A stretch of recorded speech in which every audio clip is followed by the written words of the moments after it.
Hello everyone. This is another video for those people who are empathetic in nature, who are soft hearted, who are prone to brainwashing, who get influenced by outer stimuli very quicker, faster, and easier way, whether it's good or negative. Today's topic is ego and self love, especially those people who are very mild in nature, who are not forceful in their nature, who grew in a patriarchal society and family. No matter how much you are loved, that gender role, the understanding of gender role, or how can you say it, something that make you feel like this is what you're supposed to be doing. So when people are born into societies, cultures, families that are extremely patriarchal in nature, and people who have a kind nature, empathetic nature, this is not a virtue.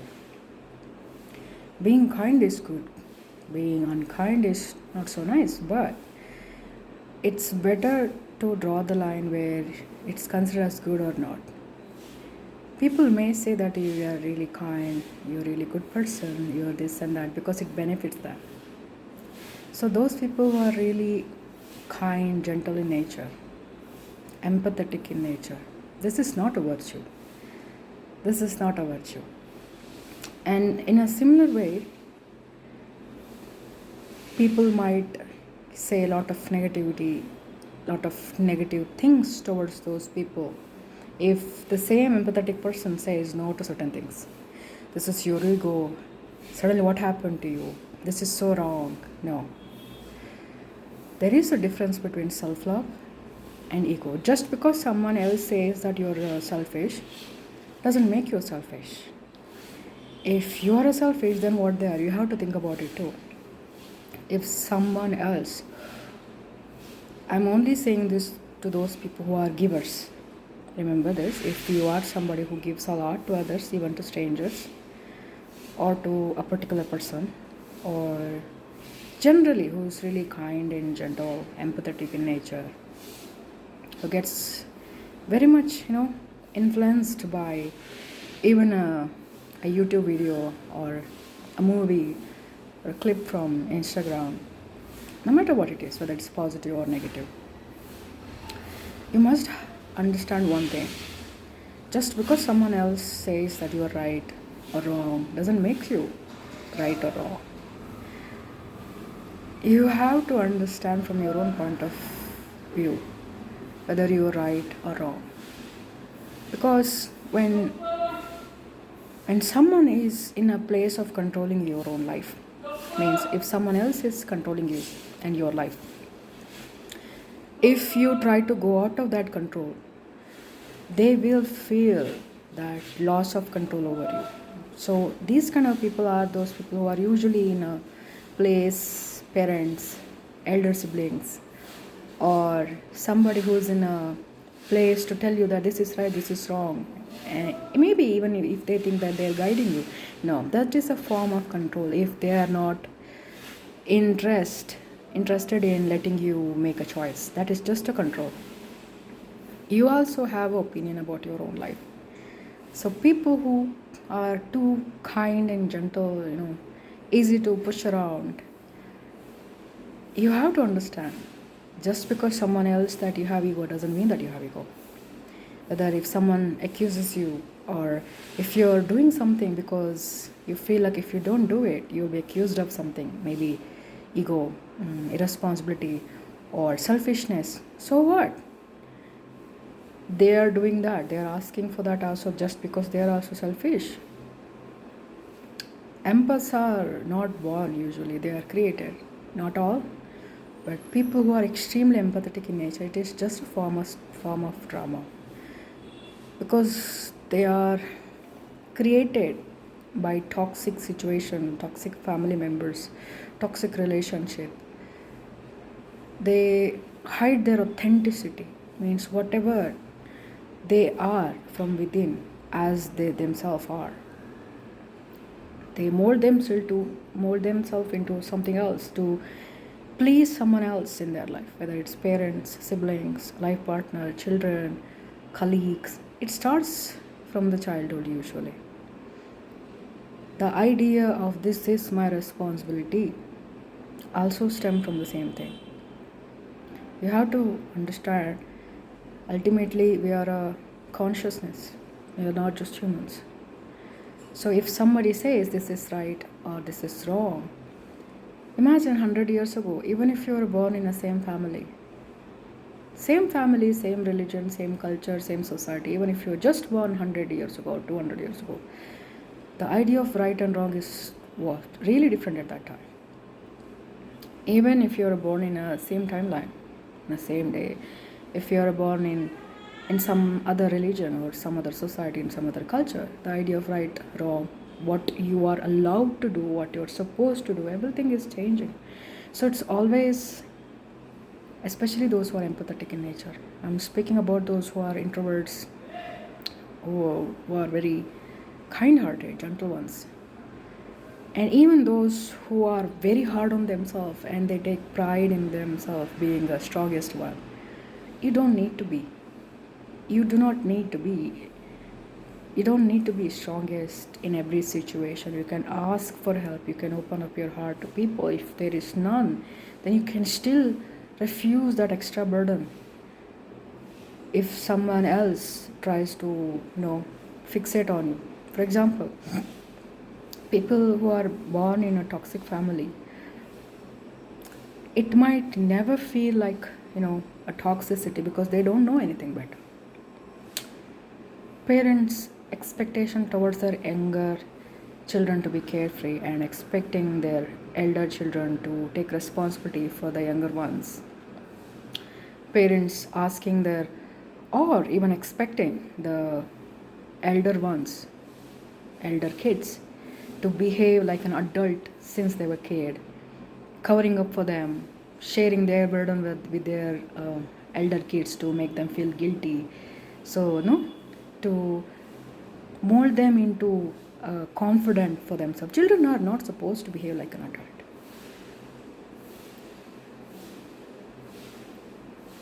An actual loving parent would never share their burden with their children when they are very young. It's not supposed to be their burden. A lot of parents do share their burdens without realizing, and it affects such children. Either they are repelled by it or they become more kinder, more gentler, more empathetic. So those people who grew up with feeling sorry for your own parents, for your siblings, for your aunts and uncles, your grandparents, that is their life. You can feel sorry for them, you can feel sympathy for them. But it's like, bull. Imagine you being a bull. If you are weak, if you're asked to take the burden of 10 carts, you cannot drag it. First of all, you have to be there for yourself, to love yourself, to protect yourself, to put boundaries with every single one of them. Yes, it happened to you. That is not my fault. I sympathize with it, but I can do only what I can do without burdening myself. That is the right way of life. Because if you abandon yourself for others, it's a toxic cycle that doesn't end unless you stop it. That is why it's called as generational curse. Especially these females who are marrying, mama's boy. They feel that burden of being with a man who will always prioritize his mom. That is not love. It's because those men are born into a family or situation where their mothers are neglected, abused, abandoned, or they felt not taken care of by their husbands and their in-laws, even their own parents. So these children, these men grow up to be very empathetic, very kind, very generous, understanding, accepting. And unless that mother heals herself and comes out of that mode, It's like a constant supply of empathy and kindness that she doesn't want to let go. So these kind of mothers who has that kind of control over their adult male children feel competition when daughter-in-law comes into the family. Such men doesn't even realize that it's very toxic. You prioritize your mother for what reason? They don't even know. They think it's love. It's not love. The way that you love your mother, you should be able to love your wife as well, because she left her family. Once it's married, you are gonna be there for each other. So these things are concealed in a lot of societies, in a lot of culture, considering it as, this is what you're supposed to do, this is pillar duties and such. No. You being there for a parent out of your own love is different. They are trying to control your life because they don't have any other happiness in their own life is controlled. That is it. And these kind of mother-in-laws, they experience a lot of abandonment in their own life. Especially people who grew up in a very traditional, very controlling patriarchal society where gender roles are pushed on them. Even their own younger siblings, if they were male, try to control their aspect of life. These kind of women always, usually, I am not speaking about every cases because there are a lot of people who come out of this, but it's very less. Those people, those women who are not able to come out of this kind of a thing, they rely on their children for their happiness because they end up with the same kind of men as well. Unless they are so lucky enough to receive a life partner and mother-in-laws to cover up that loss and such things to heal themselves. So these kind of women are luckier ones because no matter how much trauma they had, until their own daughter-in-laws comes into their life, they will be healed. So there, that is very little bit lesser. But if they receive that kind of, because what happens is, such women who receive that kind of a trauma in their life, their expectation from life, their expectation from their own life partner are very different. Their choices are very different. So it's a toxic cycle. So in order to break away from such toxicity, what women has to do is try to find a way to create their own happiness, which is financial freedom. Those women who came out of that toxicity because of their financial freedom, they are either okay with whatever husband they receive, or they're able to control certain aspect of their life which isn't controlled by others. Means even if husband says no, they have money enough from their own work enough to purchase certain things. See, people who grew up in a very controlled way, they cannot take it after some time. No matter how it is, it will come out in another way. These kind of women are the women who try to control their children because that is the only happiness in their life. They will sacrifice themselves, they will compromise a lot for these kind of children. And it's not out of self-love, it is not out of unconditional love. They expect their children to love them back. That is the problem. They make their children feel guilty by saying a lot of things, how much they suffered. Even the children will have been, they know how their mother suffered and certain things. So such men are actually the reason that these kind of generational curses keep going on, because they prioritize their mothers and they neglect their wives. So that kind of generation curses keep going on. So these kind of women are the ones who need to focus. If you're such one, focusing on financial ability, financial freedom is the one way to get free from these kind of generational curses. It's not about money. Money makes a lot of things easier. Not only that, it gives you a chance to live the life however you want.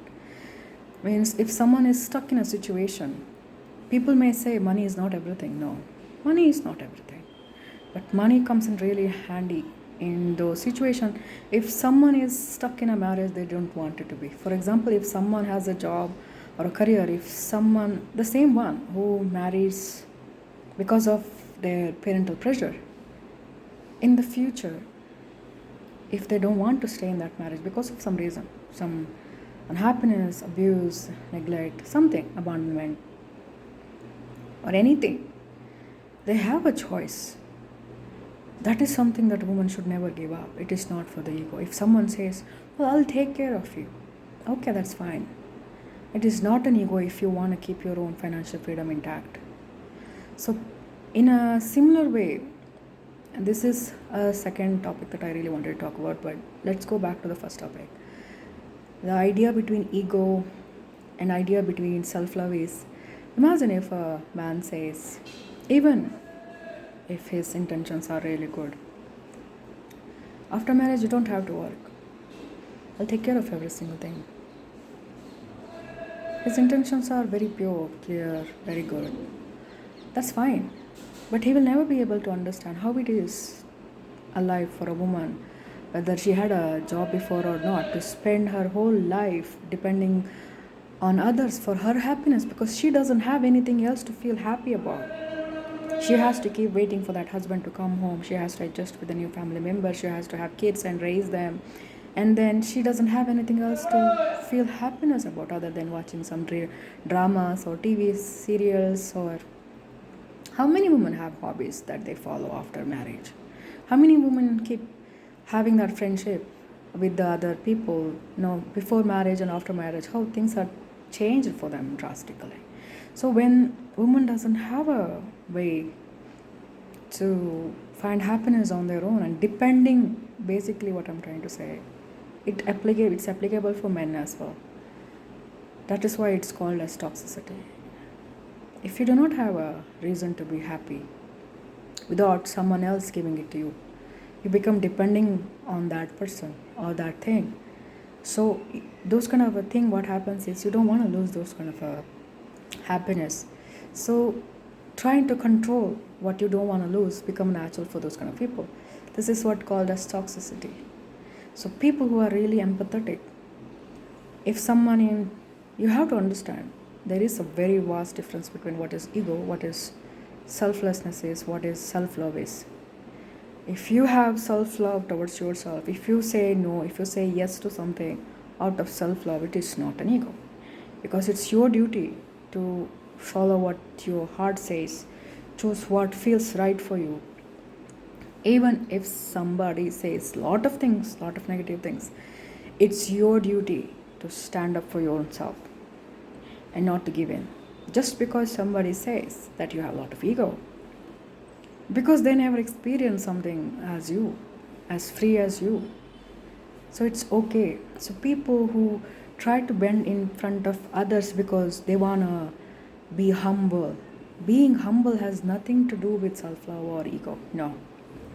In the disguise of being humble, if you are sacrificing yourself, if someone else trying to control the aspect of your life, that is not being humble. Humble is when you have a choice to show ego but you don't. Humble is something that you choose to. It is not obligation. Self-love gives you that chances, that choices in your life where you have every option and you still choose that humbleness. If you don't have that choice and you still have to be humble, that is not being humble. That is just a control and a manipulation by others in the form of toxicity, and it is not being humble. So these kind of people, they are getting into these kind of things without realizing. Many people who keep themselves in check by telling themselves, this is ego, let's be humble, this is how we have to be, this is how being humble works. No, having self-love is very much important. No matter who you are, either you are a male or a female, which gender you are, which religion you are, which age you are, what's your social background, financial background. Self-love is a way for happiness, because at the end of the day, it's your life that you have to live. It's your heart that you have to follow. Someone else cannot decide what's going to make you happy. They may say, well, we know you better, but you're the one who has to live that life, isn't it? It's okay to listen to others. It's okay. But if your heart telling you that this is wrong for you, it's better to stand up for yourself. And it's very advisable that you clearly understand the difference between ego and self-love, because self-love is always good for you. Self-love is always good for you. And people's opinion are people's opinion. They have a lot to say when they're benefiting from you or they feel burden from you. It doesn't have to be the truthfulness of the situation. So those people who are people pleaser, those people who sacrifice themselves, compromise themselves a lot because they don't want to hear others saying how rude you are, how unkind you are, how cruel you are, or how selfish you are, how egoistical you are. Let them say whatever they want. They say because it doesn't suit them. It's not nice for them. They don't receive things from you that easily. So it's better to fill your own cup and be happy within your own self. And unless you are cruel, you're okay. You don't have to be cruel, but what I'm trying to say is just self-abandonment is cruelty towards yourself. Empaths do that kind of a thing a lot. So if you're an empath, start loving yourself. It's better for you. Try to distinguish between ego and self-love, and you can say no. Others' responsibility is not yours. This is not your responsibility to win over every single one. This is not your job to hear good things from people. They say because it benefits them. Remembering that and following your heart and choosing what makes you happy is your job. It's up to you to make this choice. That's all I wanted to say.